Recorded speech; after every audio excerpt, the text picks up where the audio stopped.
있고요. 그 사람들마다 각 단계에 A, B, C, D 그렇게 나누지는 않고요. 저는 수련회를 이걸로 좀 한번 했습니다. 그러니까 수련회를 한 뭐 2박 3일이나 그렇게 좀 계획을 하면 이제 수련회를 가서 그다음에 A형 큐티를 이제 가르치고 짧게 가르치고 그다음에 소그룹별로 A형 큐티를 지금 저희가 이제 온라인이라 실습을 제가 뺐는데 원래는 강의를 하고 실습을 하게 하는 거죠. 이 그 테이블별로 실습을 하게 해서 서로 나누게 합니다. 그렇게 서로를 나누게 하고 그 다음에 또 나와서 발표하기도 하고 그렇게 해서 A형 큐티를 이렇게 그렇게 충분히 큐티를 할 수 있도록 해주고요. 그 다음에 B형 큐티 강의를 하고 서로 B형 큐티를 이제 직접 해서 좀 나누게 하고 그렇게 해서 수련회 전체를 한번 인도한 적이 있습니다. 그래서 굉장히 다양한 관찰이나 해석이나 그리고 그렇게 어떤 수련회보다 그냥 그 본인들이 직접 참여해서 그리고 스스로 말씀을 해석하고 서로 나누었던 수련회라 그것이 좀 유익했던 것 같고요. 수련회를 그렇게 한번 계획을 해도 좋을 것 같고요. 아니면 뭐 큐티 학교 같은 걸 A, B, C, D 이렇게 해서 한 몇 주 정도로 그렇게 진행을 해도 좋을 것 같습니다. 저는 그렇게는 아직 진행하지는 않았고요. 저는 수련회 가서 한번 그때 책 나오기 전에 수련회를 가서 그것을 좀 이렇게 A형 큐티도 하고 가르치고 서로 나누고 대화하고 그렇게 좀 시간을 보냈는데 저는 그 수련회 제가 지금 생각해도 참 저에게도 참 유익했고 성도들도 직접 참여하던 수련회라 소외된 사람 없이 많이 참여했던 그런 기억들이 있습니다. 그것을 수련회 같은 걸로 활용해도 좋고 큐티 학교로 좀 활용해도 좀 좋을 것 같습니다. 근데 각 성도들이 각 사람들의 단계가 다 다르니까 이 사람은 A, 저 사람은 B 그렇게는 아직 해보지는 못했습니다. 그냥 전체적으로 그렇게 한번 강의를 하면 좋을 것 같고 그렇게 성도들의 수준을 A, B, C, D로 나누는 거는 조금 위험할 수도 있는 것 같아요. 왜냐하면 이제 누구는 A형 큐티하고 누구는 B형 큐티하고 그렇게는 아닌 그냥 조금 같이 그렇게 좀 다 배울 수 있도록 하는 것이 좀 도움이 될 거라 생각합니다. 자, 이제 D형 큐티에 대해서 D형 큐티의 방법을 얘기하고요. 그 다음에 어떻게 실제적으로 D형 큐티가 이루어지는지를 제가 좀 이렇게 두 강좌가 남았는데 조금 실제를 조금 빨리 끝내고 조금 쉬고 그 다음에 이제 그 실제적으로 어떻게 이루어지는지를 한번 보면 좋을 것 같습니다. 책에는 성도들이 숙제한 것까지 다 제가 실었습니다. 그래서 평신도들이 D형 큐티를 배우면 어떻게 하는지 아주 잘한 것을 고른 게 아니라 무작위로 그냥 뽑았습니다. 그래서 그냥 뭐 잘한 큐티도 있고 뭐 그런 큐티도 있지만 다 좋은 큐티죠. D형 큐티를 가지고 어떻게 성도들의 삶에서 적용했는지 그다음에 교역자가 어떻게 코멘트를 하는 것까지 그 마지막 4부에 실었습니다. 그래서 이제 D형 큐티의 방법인데요. 이제 내용 관찰 A형 큐티가 느낌을 중요시하고 B형 큐티가 관찰과 느낌이라면 C형 큐티는 내용 관찰과 느낌과 결단과 적용까지가 C형 큐티입니다. 이제 D형 큐티는 내용 관찰과 느낌과 결단과 적용에서 지금 이 부분이 있는 거죠. 연구와 묵상이라는 부분이 포함되어 있습니다. 그래서 이 연구가 굉장히 중요한 부분 중에 하나인데요.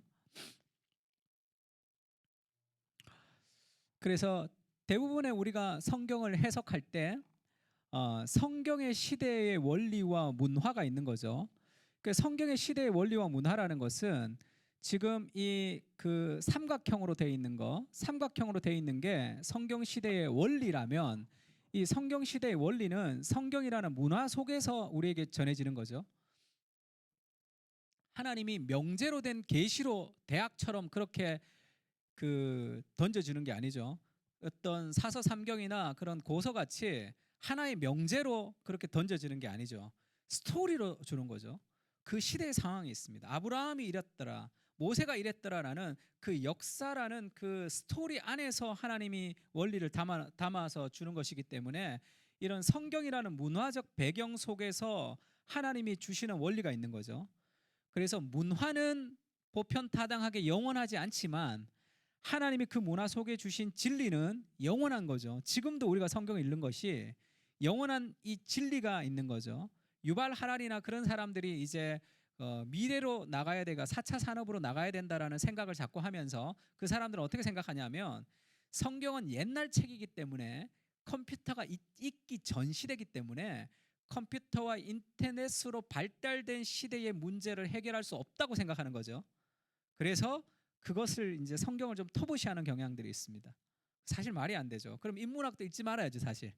고전이라는 책은 다 읽지 말아야 되는 거죠. 그렇게 되면 고전이라는 것이 가지는 그 힘들을 또 무시하는 것이고, 또 성경이 가지는 보편타당한 신앙의 원리에 대한 이해가 부족하기 때문에 그런 거죠. 그냥 옛날의 이야기가 아니라 옛날의 스토리 속에 하나님의 원리가 심어져 있습니다. 그럼 관찰을 통해서 뭘 해야 되냐 하면 그 분리를 해야 되는 거죠. 쉽게 얘기하면 이 보편타당한 원리를 거기서 쉽게 얘기하면 추출하는 거죠. 그 문화 속에 있는 원리를 추출해서 그것을 이 네모라는 오늘의 문화 속에 이것을 적용해야 되는 거죠. 삶에서. 그래서 성경 시대에 있었던 그 삶의 문화의 속에 있는 원리, 그것은 보편타당합니다. 영원히 지속되는 그 일획과 일점도 없어지지 않는 그 하나님의 원리를 추출해서 그것을 오늘의 우리의 삶에 적용시켜가는 과정이죠. 이 성경의 큐티, 이 해석의 과정이라는 것은. 그러려면 여기서 중요한 것은 저는 이 보편타당한 신앙의 원리가 굉장히 중요하다고 생각하는데요.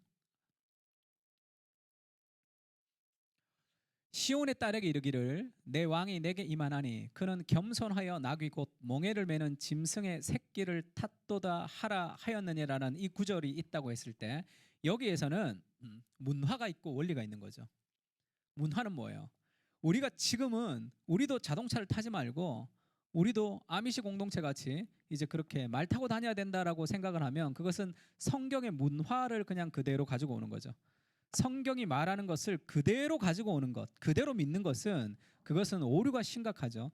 성경에서 말하는 그 문화 속에서의 원리를 이해할 필요가 있습니다. 그래서 시온의 딸에게 이르기를 내 왕이 내게 임하나니 그는 겸손하여 나귀 곧 몽에 매는 짐승의 새끼를 탓도라 하라 하였느냐. 이게 어디에 나오는 말이냐면 예수님이 예루살렘에 입성하실 때 나오는 말이죠. 스가랴의 말씀을 그렇게 인용한 겁니다. 겸손하여 몽에를 매는 짐승의 새끼를 탔다, 이런 말씀을 통해서 여기에서 보편타당한 신앙의 원리를 가지고 올 때 누군가는 이렇게 얘기했습니다. 같이 한번 읽어볼까요? 하나님의 나라는 시작. 하나님 나라의 리더십은 군림하고 통치하는 것이 아니라 겸손히 섬기는 것이다. 예수님이 왕으로 입성하는 거죠. 예루살렘의 구원자 메시아로 사람들이 호산나 외치는 왕으로서 메시아로서의 입성인데 그 왕적 메시아는 세상에 말하는 것과 완전히 다른 방식이라는 것을 예수님이 보여주시는 거죠. 그는 겸손하여 나귀를 타며 올라가는 거죠.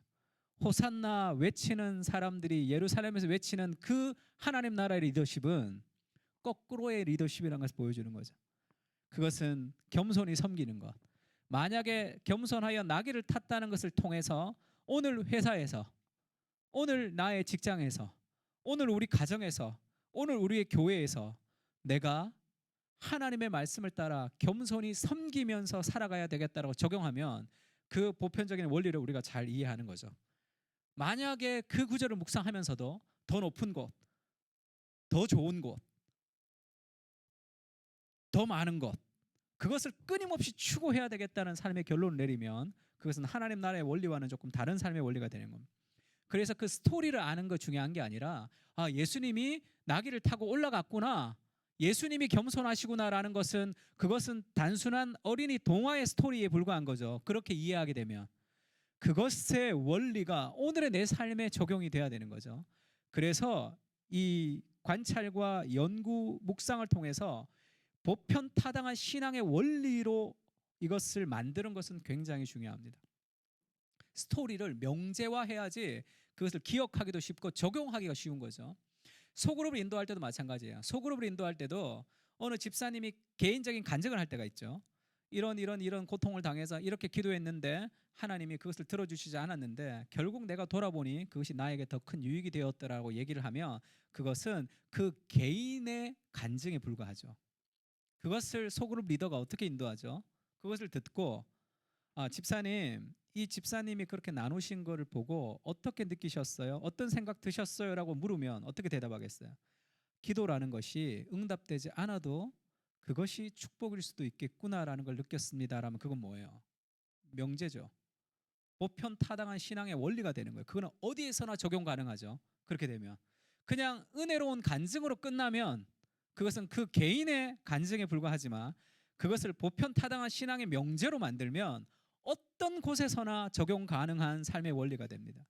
삶을 변화시키려면 그 명제가 많아야 돼. 그래야지 어떤 상황에 딱 닥쳤을 때 그 명제가 떠오르는 거죠. 그러면서 그것을 삶에 적용시킬 때가 굉장히 많습니다. 그래서 보편 타당한 신앙의 원리로 만들어가는 것, 그것은 굉장히 중요한 방식이죠. 그것을 이제 연습하는 것은 굉장히 좋습니다. 레위기도 마찬가지죠. 레위기 11장 2절에 보면 이스라엘 자손에게 말하라 이르라 육지의 모든 짐승 중에 너희가 먹을 만한 생물이 이런 것이에요. 굽이 갈라져 쪽발이 되고 새김질하는 것은 먹지만 새김질하는 것이나 굽이 갈라진 짐승 중에라도 먹지 못할 것이 있는데 낙타는 새김질하지 못하고 굽이 갈라지지 아니하여 너희에게 부정하다 이렇게 얘기했습니다. 이 제사법은 예수 그리스도를 통해서 그것이 다 폐지되었습니다. 그래서 이것은 우리가 이제 지키지 않아도 되는 법이다 그렇게 얘기를 하고 그렇게 묵상을 해버리게 되면 이 구절은 필요가 없는 거죠. 지금 성경은 필요 없는 말이 하나도 없죠. 모든 성경은 오고 가는 세대 속에 보편타당한 신앙의 원리, 하나님의 그 원리가 있는 거죠. 그 이 문화는 사라졌지만 이 문화가 사라져서 이것이 우리에게 지금도 적용되지 않는다면 레위기를 버려야 되는 거죠. 제사를 다. 그 제사법 안에 문화가 아닌 문화 속에 담겨 있는 원리가 있는 거죠. 그 원리를 우리가 보편타당한 진리로 만들어서 우리의 스토리 속에 그것을 이제 적용시킬 필요가 있습니다. 이건 어떤 원리가 담겨져 있는 거죠? 저도 예전에 거기 집사님들이랑 나누는데 저희 그 같이 있었던 목사님이 그렇게 선짓국 먹었어요. 그 주일날 오후 예배 전에. 근데 레위기 이렇게 좀 설교하시면서 회개합니다. 제가 목사님 우리 전도사님이랑 선짓국 먹었다 그래가지고 제가 굉장히 당황했던 기억이 있습니다. 그리고 이제 그 생리가 있으면 뭐 저기 성가대에 앉으면 안 된다 뭐 이렇게 얘기하시는 분도 있다 그래요. 그거는 이렇게 문화와 원리를 아직도 이해하지 못하는 생각이 있는 거죠. 그럼 이건 어떤 원리가 담겨 있느냐 하면 지금 지금 생략된 게 1에서 11장, 12장에서 16장을 얘기합니다. 레위기는 두 부분으로 나누는데 두 부분으로 나누자면 제의적인 거룩이 나누고 그 다음에 이 10장부터 이제 생활의 거룩으로 이 전환이 되죠. 첫 번째 1장부터는 제의적 거룩, 소제, 대제, 속건제, 속제제 그렇게 나오죠. 그것은 이제 제사의 거룩이 나오고 그 다음에 이제 그 제사의 거룩이 제사의 거룩으로 끝나는 것이 아니라 우리의 삶의 거룩으로 이어지는 거죠. 그것을 설명하는 과정에서 제일 첫 번째 나오는 것이 지금 그 구절에 이것을 먹어라 이것을 먹지 마라라는 구절이 나옵니다. 그래서 결국 제사의 거룩은 삶의 거룩으로 이어져야 되는 거죠. 제의적 거룩이. 그러면 이것을 먹어라 이것을 먹지 마라는 것이 그것이 이게 의학적인 것이다, 그 윤리적인 것이다, 이것이 어떤 대표성을 가진 것이다, 여러 가지 해석이 있지만 결국 가장 중요한 보편 타당한 신앙의 원리라는 것은 우리가 가지는 생활의 가장 작은 것으로부터 하나님 앞에 거룩을 실천하며 살아가라라는 삶의 원리가 담겨져 있는 거죠. 지금 우리가 그 원리를 따라 무엇을 먹고 무엇을 먹지 않는 것은 아니지만 내 삶에 먹는 것으로부터 인생의 가장 작은 생활의 첫 영역에서부터 하나님 앞에 거룩을 지켜가는 삶의 모습이 필요하죠. 또 뭐 7가지 죄 중에 탐식도 있잖아요. 탐식. 먹는 거로부터 시작되는. 그러면 내 인생의 가장 작은 생활의 영역으로부터 우리는 거룩을 실천해야 되는 것이라는 원리를 우리가 받는다면 다양하게 적용 가능할 수 있습니다. 그래서 성경에 나오는 모든 법은 그것이 단순한 그 당시의 그 법으로 끝나는 것이 아니라 신뢰가 되는 거죠. 그것을 통해서 보편 타당한 삶의 원리로 이어지는 법이 되기 때문에 그 문화는 다르지만 그 문화 속에 담겨 있는 원리는 영원한 원리로 우리가 받을 수 있습니다. 그러면 모든 성경 안에 있는 그 원리들을 우리가 다 이해할 수 있는 거죠. 이것을 하는 과정이 그것이 연구를 통해서 우리가 그것을 발견할 수 있는 거죠, 사실. 그래서 그러므로 형제들아 내가 너희에게 권하노니 너희를 기뻐하시는 거룩한 산 제물로 드리라 할 때도 그것이 산 제물로 드리는 거죠. 제사의 거룩이 삶의 거룩으로 연결되는 것이 바울이 늘 구약을 그렇게 생각했다는 거죠. 그래서 제사의 거룩을 보면서 바울이 나의 몸을 살아있는 제물로 하나님 앞에 드려지는 것, 이게 인신 제사를 말하는 게 아니잖아요. 이것이 레위기가 말하는 거룩의 핵심이라는 것을 그가 이해를 했기 때문에 이렇게 표현을 한 거겠죠. 아, 이 제사의 거룩은 삶의 거룩으로 이어져야 되는 것이구나라는 것도 볼 수 있습니다. 그래서 보편타당한 신앙의 원리라는 것은 그것은 굉장히 중요한 원리죠. 제가 예전에 저는 국제제자 훈련하는 곳에서 사역을 했는데 전도사 시절에 저희 목사님들이랑 같이 한번 영화를 보러 간 적이 있어요. 시간대가 잘 맞지 않았습니다. 그래서 보고 싶은 영화가 없었고 그 시간대가 맞는 거를 봤는데 타짜인가 그 영화가 있었어요. 타짜. 근데 뭐 목사님들 그한 7, 8명인가 있었는데 목사님 8명이서 화투 치는 영화를 보는 게 좀 그렇잖아요. 하여튼 뭐 조승우 교회 다닌다 그래서 봤는지 하여튼 뭐 한 봤어요. 조승우 교회 다닌다 그래서 그럼 볼까 이래서 봤는지 하여튼 봤습니다. 또 화투 치는 영화를 보고 뭐 그냥 그랬죠. 그냥. 그러고 와서 제가 이제 차를 타고 가는데 저희 대표 목사님 계셨어요. 그 우리 목사님 저한테 물으셨어요. 고준사 영화를 보고 뭘 느꼈어? 이렇게 물으시더라고요. 그러니까 소그룹 인도의 달인이시고 교육학을 전공하셨기 때문에 늘 이제 그렇게 물으셨어요. 뭘 느끼기는 화투 친 영화를 보고 목사가 느끼는 게 없잖아요. 근데 무슨 얘기 했는지 모르겠어요. 그냥 막 엉뚱한 대답을 막 한 것 같아요. 상사가 물으면 대답을 해야 된다는 걸 알았기 때문에 막 그냥 횡설수설했던 것 같습니다. 목사님 그렇게 얘기하시더라고요. 나는 말이야. 사람은 누구를 만나느냐가 인생의 질을 결정한다는 것을 느꼈다 이렇게 말씀하셨어요. 사람이라는 것은 누구를 만나느냐가 그 삶의 질을 결정한다 이렇게 얘기해 주셨습니다. 그거는 제가 지금까지 기억하고 있는 거죠.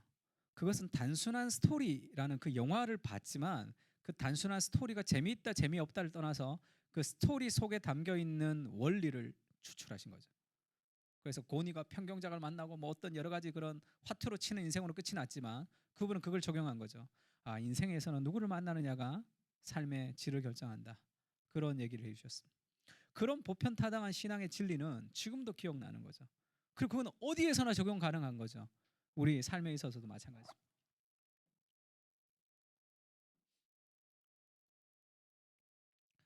그래서 지금 D형 큐티에서 객관적인 단계와 주관적인 단계가 있는데 객관적인 단계는 진리를 깨닫는 거죠. 진리를 깨달아야지 그 다음에 삶에 적용시킵니다. 이게 딱 나눠지진 않지만 어떻게 좀 이해를 위해서 좀 나눴습니다. 진리를 깨닫는 과정이 내용 관찰과 연구와 묵상이라면 삶에 적용시키는 단계가 느낌과 결단과 적용이겠죠. 느낌이 중간 정도에 있기도 한 것 같은데 그래서 진리를 깨닫고 삶을 변화시키는 과정이 필요하고요. 이것은 눈, 머리, 마음, 손, 발로 이어지는 그래서 내용 관찰과 연구와 묵상, 느낌과 결단과 적용이라는 이 과정들로 이렇게 이어집니다. 예전에 칼 세미나라고 오카노 목사님 하신 세미나가 있었는데 그 중에서 귀납적 성경 연구 2라고 송정헌 목사님이라는 분이 강의하신 강의가 있었어요. 제가 그 강의에서 지금 이것을 배워서 이 그림도 우리가 그분이 만든 거 그대로 가지고 왔습니다.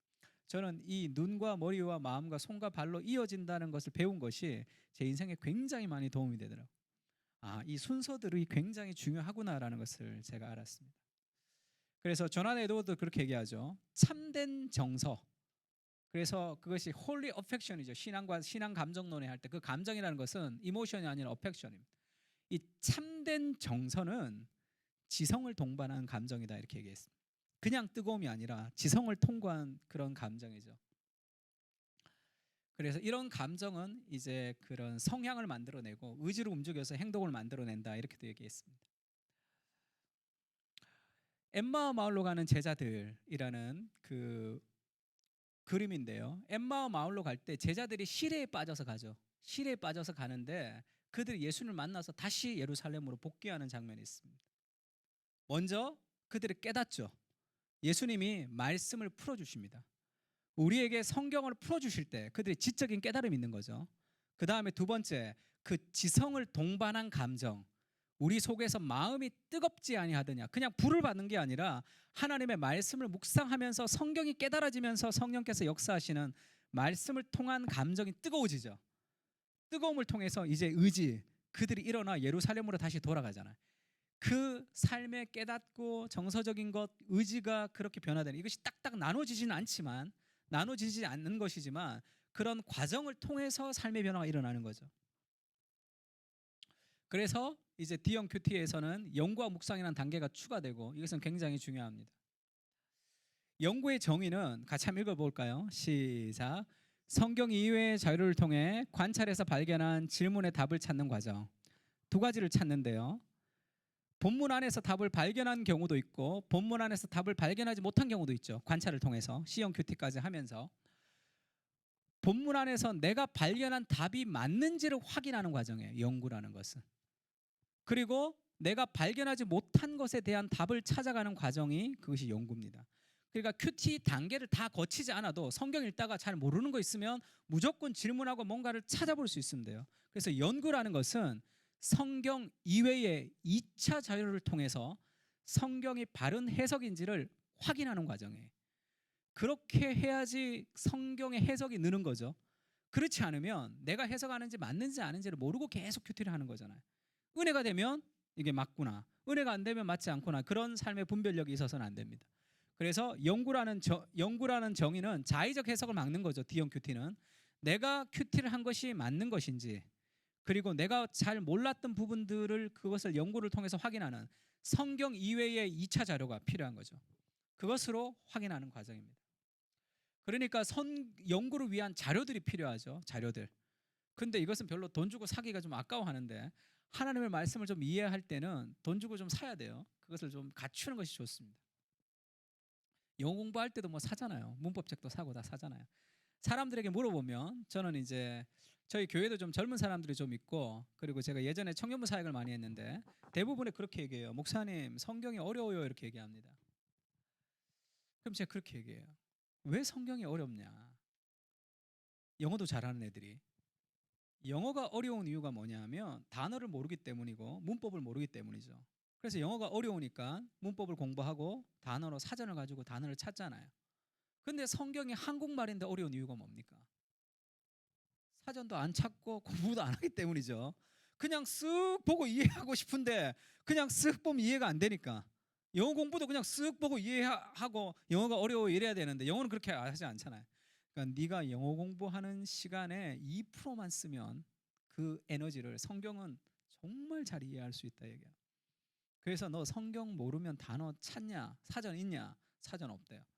그럼 성경 연구하는 책이 있냐? 없단 말이에요.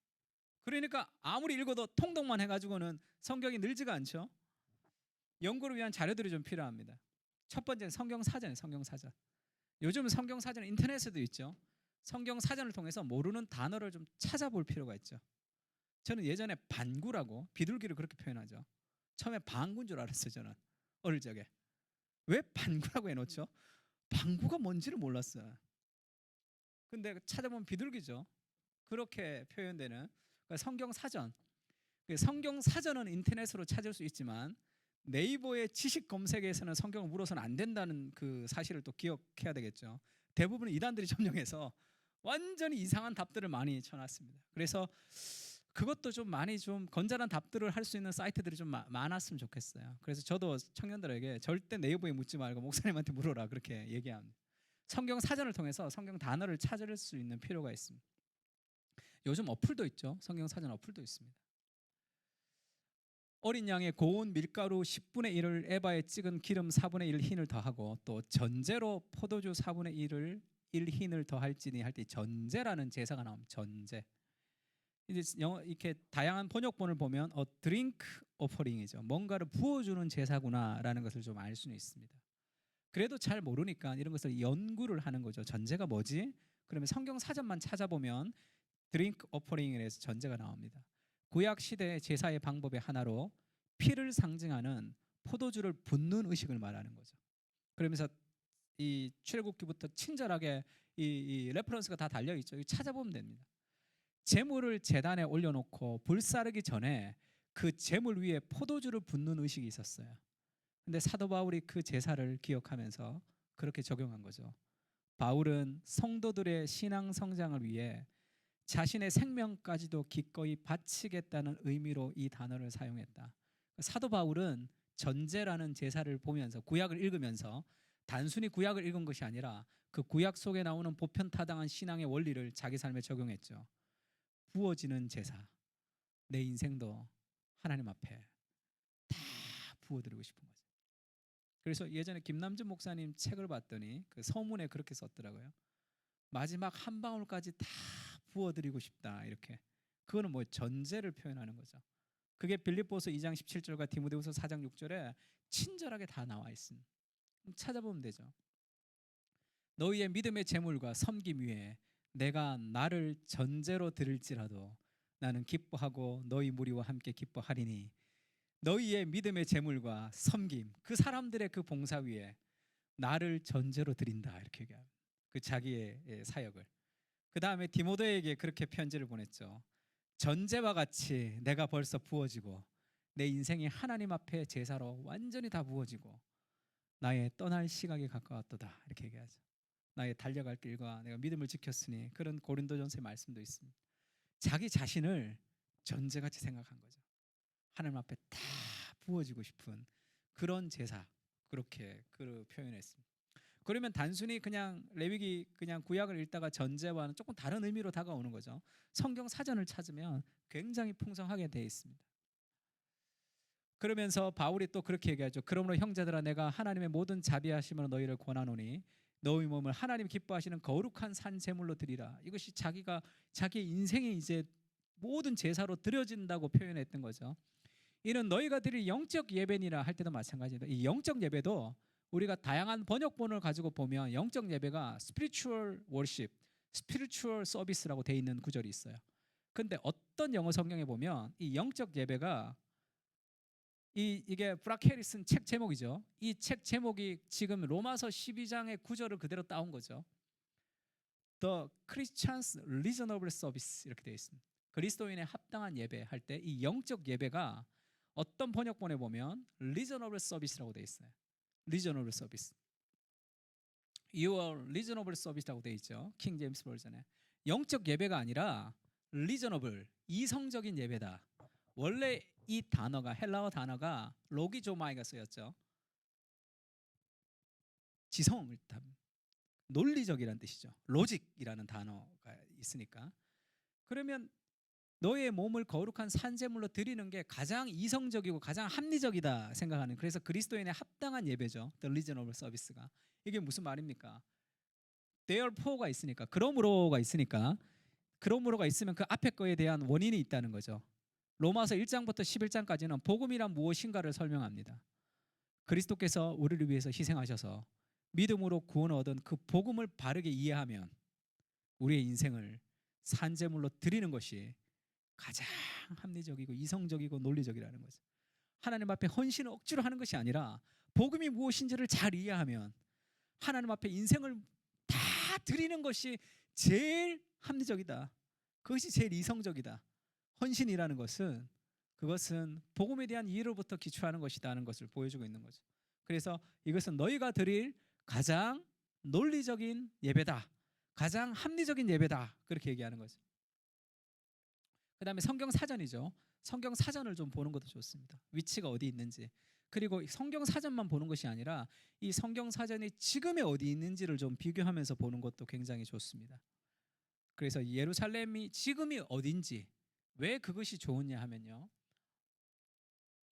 예수님은 신화 속의 인물이 아니라 우리가 살고 있는 이 역사의 현장에서 함께 호흡을 하셨던 분이죠. 예수님은 그냥 과거의 그런 어떤 전설 따라 삼천리에 나오시는 분이 아니라 예수님은 우리가 살고 있는 삶의 현장의 한가운데서 먼지 날리는 스리퍼를 신고 예수님께서 이 땅의 역사의 현장에서 함께 계셨던 하나님이죠. 그래서 우리가 뭐 그 성지 답사 간다 그러죠. 그렇게 갈 때 그것의 유익이 뭐냐 하면 여러 가지가 있지만 예수님이 계셨던 그곳은 뭐 더 신령한 장소가 되는 것은 아니지만 우리가 두 발을 딛고 있는 이 역사의 현장에 하나님이 직접 오셔서 걷고 살고 생활하셨다는 거죠. 그것이 성경 지도를 통해서 훨씬 더 생생하게 다가올 수 있는 거죠. 그 다음에 이런 신약 탐험, 구약 탐험, 꼭 제가 이 책을 소개하는 것은 아닙니다. 이 책 이런 그렇게 제가 잘 안 보는 책이에요. 그냥 또 안 본다 그러면 안 되나요? 뭐 한눈에 보는 성경 같은 그런 성경 개관 좋습니다. 요즘은 이걸 굳이 안 사도 저는 NIV 스터디 바이블이 그 개요가 굉장히 좋은 것 같은데 NIV 스터디 바이블도 굉장히 좋습니다. 그 다음에 이 존 스토트의 로마서 같은 BST 시리즈 같은 것들도 조금 구비하는 것도 좋죠. 성경 보다가 모르는 것들을 좀 보고 볼 수 있으면 좋습니다. 스터디 바이블이 좋죠. 요즘은 스터디 바이블 ESV도 좋고 NIV도 좋습니다. 뭐가 더 좋다고 지금 말씀드리기가 좀 그런데 그 다음에 영어를 좀 하시는 분들에게 제가 추천하고 싶은 그 스터디 바이블은 The Reformation Heritage King James Study Bible이에요. 영어를 킹 제임스 버전이라 조금 어렵긴 한데 여기에는 뭐가 들어있냐면 Personal and Family Worship이라고 가정 예배를 드릴 수 있도록 해설이 되어 있습니다. 조엘 비키 목사님이 편집을 하셨는데 창세기 1장부터 계시록 마지막까지 전 장이 다 요약돼 있어요. 만약에 이것이 번역이 된다면 우리나라 새벽기도 강단에 혁명이 일어날 것 같은데 그냥 장장이 요약이 짧은 요약이 있는데 어마어마하게 은혜롭습니다. 그래서 그 매장 요약이 되어 있으니까 다른 스터디 바이블에는 그렇게 되어 있지 않아요. 근데 이것은 모든 장을 다 설명을 해놨어요. 그 장장 그것도 이 구속사적 관점으로 굉장히 좋고 이 스터디 바이블에서 패밀리 앤 퍼스널 워십만 따로 모은 게 이 책이에요. 패밀리 워십 바이블 가이드라고 있습니다. 요거는 성경이 없이 그것만 묶어져 있어요. 그래서 저기 전자책으로 사실 때는 요것도 편합니다. 왜냐하면 이거는 성경을 자꾸 넘겨야 되니까 이거는 장만 넘기니까 탁탁탁 넘기면 창세기 1장 2장 탁탁 나오니까 좋은데 성경이 없으니까 더 싸면 좋잖아요. 문제는 아주 이 장사를 잘하는 그런 사람들이 별로 안 싸요. 가격이 비슷합니다. 그래서 뭐 이 책을 사든지 이 책을 사든지 그렇게 해야 돼. 좀 싸면 좋은데. 그래서 리포메이션 헤리티지 스터디 바이블이 지금 지평서원에서 번역을 한 3년 전에 들어갔다는 얘기를 들었는데 아직 번역돼서 나왔다는 얘기는 제가 못 들었습니다. 그래서 장장마다 다 요약이 되어 있으니까 평신도들에게 이렇게 설명하기는 좋고 그리고 그것이 잘 안 된다면 목사님들이 그걸 좀 이렇게 좀 해설해서 좀 주보 같은데 그렇게 성경을 읽는데 좀 소개를 하는 것도 좋을 것 같습니다. 그래서 보편타당한 신앙의 원리 만들기를 제가 아까 굉장히 강조했는데 성경의 이야기 속에서 교리적 진수를 깨닫는 과정이며 모든 상황 속에서 적용 가능한 원리가 된다 말씀을 드렸죠. 그래서 제가 이 큐티집 히즈 스토리라는 큐티집을 지금 우리 넥스트 제너레이션 목사님들과 함께 지금 큐티집을 만들고 있는데 그 큐티집을 만들면서도 제일 중요하게 생각하는 것이 보편타당한 신앙의 원리예요. 그것을 성경에 지금 2020년 2월호인데 신청을 하시면 PDF는 무료로 보내드립니다. 광고하면 안 되나요? 여기서 광고하면? 예. 그래서 여기도 첫 문장을 굉장히 중요하게 생각하는데 첫 문장을 보편타당한 신앙의 원리로 심어 놓으려고 그래요. 그래서 이 사사기를 보면서 하나님이 주신 축복이 하나님을 잊어버리는 이유가 될 수도 있다라는 보편타당한 명제죠. 이것은 굳이 삼손의 이야기가 아니더라도 하나님이 주신 그 은혜, 축복 때문에 하나님을 잊어버릴 수도 있죠. 장사가 잘 된다든지 뭐가 사업이 잘 된다든지 하나님이 주셨던 선물이 곧 하나님을 잊어버리는 수단이 될 수도 있구나라는 보편타당한 신앙의 원리를 만들어주는 거죠. 그래서 성경을 보면서 그런 보편타당한 신앙의 원리를 만들어가는 것은 굉장히 도움이 됩니다. 그리고 책에 보면 지금 D형 큐티의 방법을 책 마지막에도 넣고 중간에도 넣고 그렇게 넣었습니다. 제가 원했던 것은 책 제일 뒷페이지에도 이걸 좀 넣는 걸 원했는데 디자인의 문제로 넣지를 못했습니다. 그래서 책을 딱 뒷페이지만 보면 이거 전체가 좀 나올 수 있도록 그렇게 좀 구성했으면 하는 마음이 있었는데 그렇지는 못했지만 내용 관찰에서 D형 큐티에는 본문에서 무엇을 보는가가 내용 관찰이죠. 지금 잘 보이시는지 모르겠지만 전체적으로 관찰하는 거죠. 전체적으로 먼저 이 본문이 어떤 내용인지 그 다음에 구체적으로 관찰하는 이건 숲을 보고 나무를 보는 거죠. 구체적인 관찰에는 육하 원칙을 적용하는 것, 주어를 파악하고 동사에 집중하는 것, 접속사에 유의하는 것, 인과관계를 살피는 것, 모르는 단어와 문장과 내용에 표시하는 것까지가 관찰입니다. 그러니까 이때까지 배웠던 B형 큐티, C형 큐티에 나오는 관찰을 이렇게 모은 거죠. 그냥 관찰로 모았습니다. 그 다음에 지금 구체적으로 관찰했으면 그 다음에 질문을 하는 단계는 이 관찰을 통해서 발견한 내용을 가지고 무차별적으로 질문을 던지는 거죠. 성경에서 많은 질문을 던지고 그 다음에 이제 연구의 단계죠. 질문을 던진 것에 대한 답을 찾아가는 과정인데 2차 자료를 활용해서 보는 것이 연구라고 생각하면 제일 좋습니다. 그래서 이 연구에 대해서 D형 큐티 연구에 대해서는 너무 다양한 해석들이 있어요. 집중해서 보는 게 연구라고 얘기하는 사람들도 있고 질문에 답을 찾는 게 연구라고 생각하는 사람도 있습니다. 그런데 질문에 답을 찾는 것은 내가 성경 본문 안에서 답을 찾을 수도 있죠. 그게 아니라 내가 질문에 답을 찾는다 하더라도 그것이 정말로 바른 해석인지를 2차 자료, 성경 이외의 주석이나 다른 것을 통해서 확인하는 과정, 그것을 연구라고 하는 것이 훨씬 더 정확한 방식으로 연구를 이해할 수가 있습니다. 그래서 연구를 통해서 질문의 답을 찾고 그 다음에 연구한 내용을 가지고 다시 묵상을 통해서 답을 찾는 거죠. 주석을 묵상할 때요. 그것을 연구를 다시 묵상하는 거죠. 답을 찾은 것을 다시 묵상합니다. 그리고 그것을 보편타당한 신앙의 원리로 만들어가는 것, 이까지를 연구와 묵상의 단계로 제가 넣었습니다. 이 보편타당한 신앙의 원리로 만들어 놓으면 그것을 이제 느끼는 거죠. 느낌. 그것은 내가 깨달았던 과정을 기도를 통해서 느끼는 거예요. 느낌은 이렇게 다 했으면 이거를 가지고 내가 기도하는 거죠. 기도하면서 내 삶으로 가지고 오는 거죠. 그래서 깨달은 진리를 가지고 하나님께 충분히 기도하고 그 다음에 보편타당한 진리를 자신의 삶에 비추어 느끼는 감정을 살피는 거죠. 느낌을 가지고. 그리고 자신의 삶에 결단과 적용을 하는 겁니다. 결단과 적용하고 나서는 마지막 중요한 소그룹으로 나누는 거죠. 반드시 소그룹이 나눔이 있어야지 개인적인 적용으로 흘러가지 않을 수가 있어요. 그리고 왜 D형 큐티를 해야 되는가 하면